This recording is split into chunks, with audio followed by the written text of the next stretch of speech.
Zambia, a landlocked nation in the heart of southern Africa, is a country of rivers, plateaus, wildlife, and a rich blend of cultures. Known for the mighty Victoria Falls, one of the world's natural wonders, its history stretches from prehistoric hunter-gatherer societies to a modern, resource-rich republic. Though often overshadowed in global narratives, Zambia's journey is a fascinating mix of resilience, cultural fusion, and political innovation. Ancient origins and early peoples. Human presence in Zambia dates back thousands of years. Archaeological finds at sites like Kalambo Falls reveal stone tools and evidence of fire-making from as early as 300,000 years ago. The earliest inhabitants were likely Khoisan-speaking hunter-gatherers, whose rock paintings and tools suggest a deep connection with the land's rivers, forests, and plains. By the first millennium CE, Bantu-speaking peoples began migrating into the region from West and Central Africa, bringing with them knowledge of iron smelting, agriculture, and new social structures. These migrants gradually displaced or assimilated the earlier populations. Over time, Zambia became a crossroads of different ethnic groups, languages, and trade routes. Pre-colonial kingdoms and trade before European contact, Zambia was not a single political entity, but a patchwork of kingdoms and chieftaincies. Among the most prominent were the Lozi Kingdom in the west, ruled by the Litunga, king of the Lozi people. Centered in the Barotse floodplain, it had a sophisticated political system and a tradition of seasonal migration to adapt to annual flooding. The Lunda Kingdom in the northwest, linked to the larger Lunda Empire in today's Democratic Republic of Congo, known for its complex administration and long-distance trade. The Bemba Kingdom in the north, which rose to prominence in the 18th and 19th centuries with a militarized society and strategic alliances. Zambia's rivers, particularly the Zambezi, Luangwa, and Kafue, acted as trade arteries, connecting inland communities to the wider regional economy. Goods like ivory, copper, salt, and agricultural products were exchanged, sometimes reaching the Indian Ocean coast via networks controlled by Swahili Arab traders. Arrival of Europeans in the missionary era. In the mid-19th century, European explorers and missionaries entered the region, drawn by curiosity, Christian evangelism, and the hunt for trade opportunities. The Scottish explorer David Livingstone became the most famous figure of this era, mapping rivers, documenting local customs, and advocating for the abolition of the slave trade. In 1855, Livingstone became the first European to record the majestic Victoria Falls, which he named in honor of Queen Victoria, although it had long been known locally as Mozio Atunya, the smoke that thunders. Livingstone's work inspired a wave of missionary activity, which brought education, literacy, and new religious practices, but also disrupted traditional belief systems. Colonial rule under the British. By the late 19th century, European imperial powers were scrambling for African territories. The British South Africa Company, BSAC, led by Cecil Rhodes, secured mineral rights in the area and established control. Between 1890 and 1924, the territory, then known as Northern Rhodesia, was administered by the BSAC, primarily to exploit its mineral wealth. In 1924, the British government took direct control.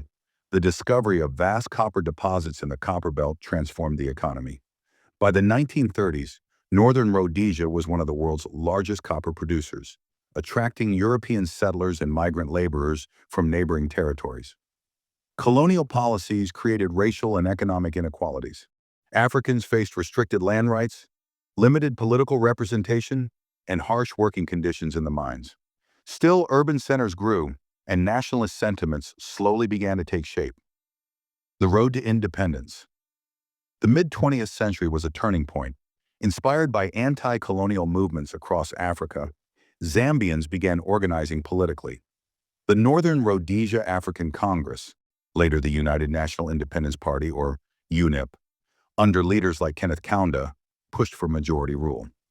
Initially, Britain tried to merge Northern Rhodesia with Southern Rhodesia, Zimbabwe, and Nyasaland, Malawi, into the Federation of Rhodesia and Nyasaland, 1953 to 1963. This federation was deeply unpopular among Africans, who saw it as a way to entrench white settler dominance. Protests, strikes, and political mobilization intensified. Eventually, the federation dissolved, and Northern Rhodesia prepared for self-rule. On October 24, 1964, the country became the independent Republic of Zambia, with Kenneth Kaunda as its first president. The new national flag, with its green field, orange eagle, and stripes of red, black, and orange, symbolized hope, struggle, and freedom. Post-independence era, unity and challenges. At independence, Zambia was relatively prosperous due to copper exports. Kaunda adopted a philosophy called Zambian humanism, blending African values, Christianity, and socialism. The government invested heavily in education, healthcare, and infrastructure. Zambia also played an active role in supporting liberation movements in neighboring countries still under colonial or minority rule, including Zimbabwe, Namibia, Angola, and South Africa. However, the 1970s brought economic difficulties. Falling copper prices, rising oil costs, and heavy borrowing led to debt crises.